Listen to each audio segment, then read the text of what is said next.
नमस्कार, मी पंजाब टेक। आज आहे 27 मे 2025।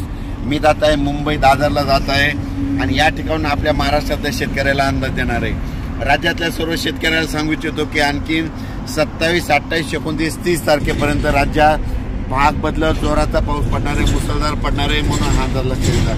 पण राज्यातल्या सर्व शेतकऱ्याला सांगू इच्छितो की तुमच्यासाठी आनंदाची बातमी की तुमचे शेतीचे कामं करण्यासाठी 1 जून पासून ते 6 जून पर्यंत राज्यात सूर्यदर्शन घडणार आहे म्हणून हा अंदाज लक्षात घ्या।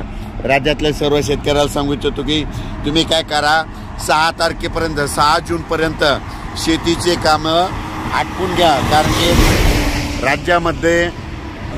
राज्यामध्ये 1 जून पासून तर 6 जून पर्यंत हवामान कोरडा राहणार आहे आणि त्यामध्ये सूर्यदर्शन घडणार आहे। तुम्ही शेतीचे कामे करा, कारण की राज्यामध्ये 7 जून नंतर परत थोडा पाऊस वाढण्यास सुरुवात होणार आहे म्हणून हा अंदाज लक्षात घ्यायचा। राज्यातल्या सर्व शेतकऱ्याला सांगू इच्छितो की 30 मे पर्यंत राज्यात दररोज भाग बदलत मुसळधार, कुठं अतिमुसळधार, कुठं रिमझिम पाऊस पडणार आहे म्हणून हा अंदाज लक्षात घ्यायचा।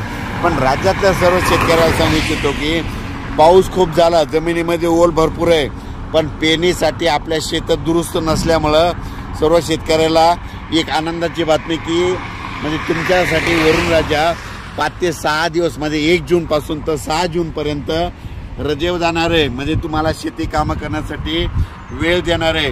तुम्ही त्या 6 जून पर्यंत शेतीचे कामे करून घ्या, कारण की राज्यात 7 जून नंतर दररोज पाऊस वाढण्यास सुरुवात होणार आहे।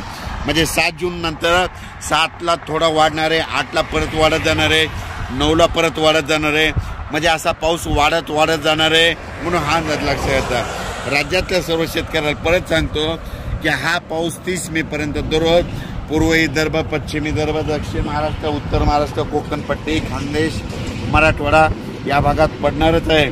पण जास्त पाऊस मुंबईला मात्र आणखीन 2 दिवस म्हणजे 27 आणि 28 2 दिवस मुंबईला इगतपुरीकडे खूप पाऊस पडणार आहे, पुण्याकडे खूप पडणार आहे म्हणून हा अंदाज लक्षात घ्यायचा। पण राज्यात मात्र 1 जून पासून ते 6 जून पर्यंत सूर्यदर्शन घडणार आहे, शेतकऱ्याला कामं करण्यासाठी वेळ देणार आहे म्हणून शेतकऱ्यांनी 6 जून पर्यंत तुम्ही तुमचे कामं करून घ्या। 7 तारखेपासून राज्यात परत पावसाला थोडी वाढण्यास सुरुवात होणार आहे म्हणून हा अंदाज लक्षात घ्यायचा। जमिनीमध्ये ओल भरपूर आहे म्हणून तुम्ही तुमचा पेरणीचा निर्णय स्वतः घ्यावा।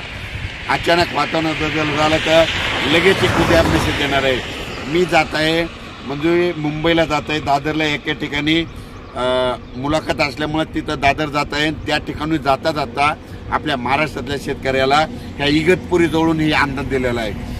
धन्यवाद।